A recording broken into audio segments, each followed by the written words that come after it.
We're going to start off with the Standard and the headline, Raila MPs, why Ruto evokes fear. And well, after Ruto's speech over the weekend, there seems to have been troubling of the waters, as it were. And this is after he, alluded to the fact that he made statements that many thought he was referring to Raila Odinga, using even very harsh words like dictator and one who never accepts, election results. Let me start with you, Caroline, on your thoughts on basically Ruto's words and the fact that it has troubled the waters. Thank you very much, Gitonga, for having me on the show. First of all, I'd like to say that I believe that it is due time that Raila and Honorable Deputy Ruto did a handshake. I believe that there needs to be a handshake between Raila and Ruto for the peace of this nation, because we have Solai victims that have just lost their lives. Kenya is at a place where the economy is not in the top 10 growing economies, and yet they are having rivalries between two great individuals who a lot of young people look up to, a lot of communities and leaders look up to. So I believe this is a personal war, and they need to come, they need to realize Kenya is greater than any of the individuals. If our Honorable President, His Excellency, set the President where he did a handshake, regardless of his own self-belief, he may not have personally wanted it, but he did it for the greater good of the nation. I think it's about time that the Deputy President did a handshake and focused on development rather than 2022. All right, although to be fair, I guess it is MPs allied to Raila that came out, attacking the Deputy President. Sam, do you think that maybe there is a possibility, or like Caroline mentions, maybe Raila and Ruto should shake hands?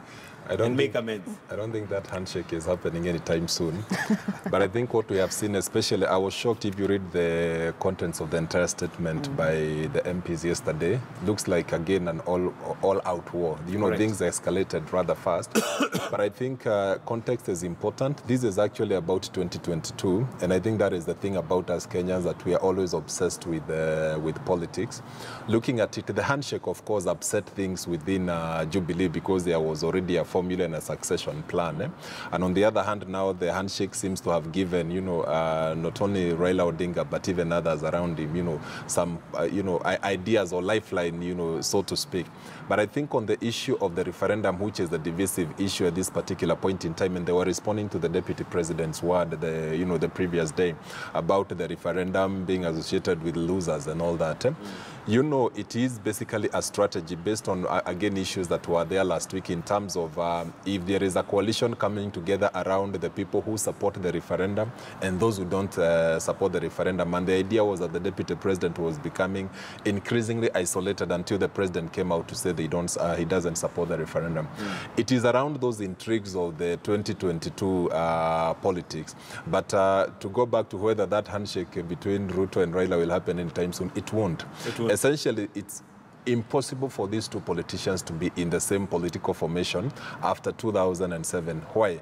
Two strong personalities, two people who love political intrigues and scheming. It would be very hard for them to come together in the same political formation. So it was always going to be that once the handshake happened, this was going to be the next point of tussle.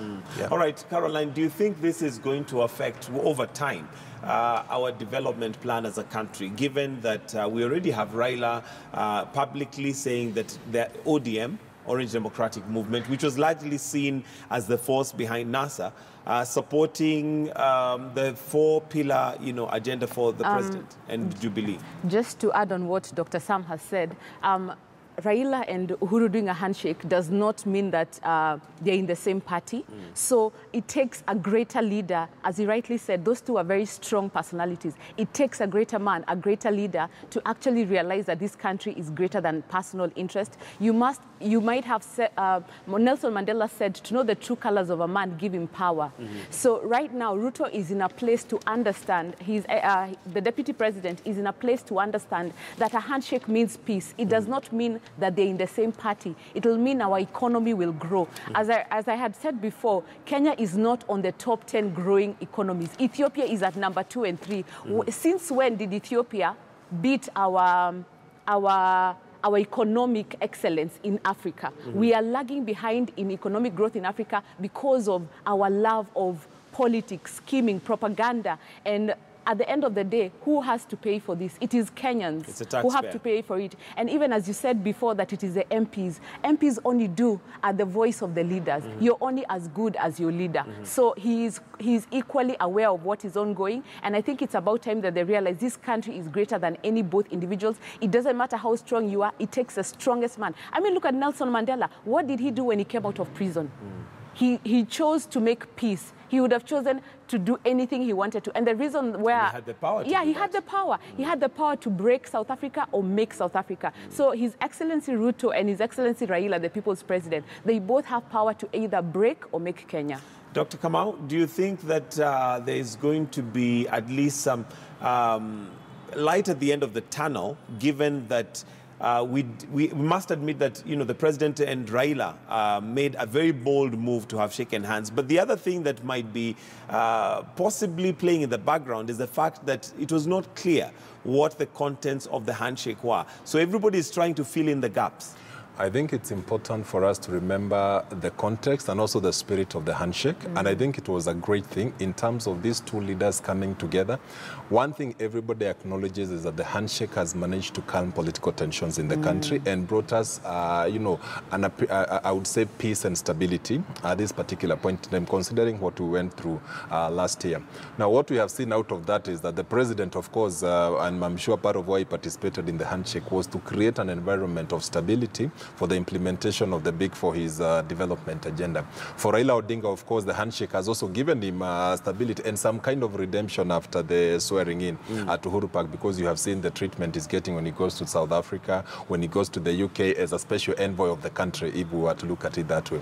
For the deputy president, after the handshake, he still, of course, seems to be skimming around the 2022 elections. So it seems like the President Uhuru owns the Big Four. Raila Odinga, in terms of interpreting the handshake, the people around him are now talking about the referendum, and the Deputy President is talking about 2022. I think there is need for a harmonization, for people to look in the here and now what is good for the country. Having been dragged through a protracted, you know, electoral campaigning period that left the country divided and some people still hurting, we must focus on the spirit of the handshake, the country coming together. Let us calm things. Let us see the implementation of the development agenda so that President Uhuru will not have an excuse why he did not perform or implement his agenda. And like I keep saying, this is a great opportunity for, you know, the Big Four represents things that will directly impact on the life of the ordinary person. So I think we may need to tone down on the political rhetoric. Although politics is normal, the scheming, but it should not be so loud that actually it seeks now to undermine or crowd out. To think everything else that